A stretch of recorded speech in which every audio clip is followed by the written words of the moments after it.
గురు బ్రహ్మ గురు విష్ణు గురుదేవో మహేశ్వరః గురు సాక్షాత్ పరబ్రహ్మ తస్మై శ్రీ గురవే నమః.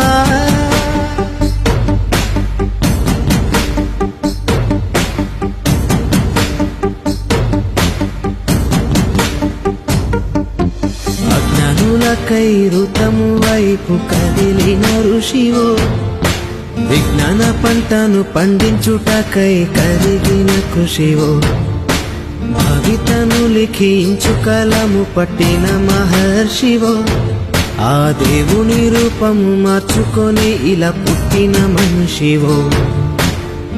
కన్ను తెగు ముడికి రాత రాసినోడు బ్రహ్మైతే, బ్రతుకు రాత రాసిన నువ్వు మరో బ్రహ్మ.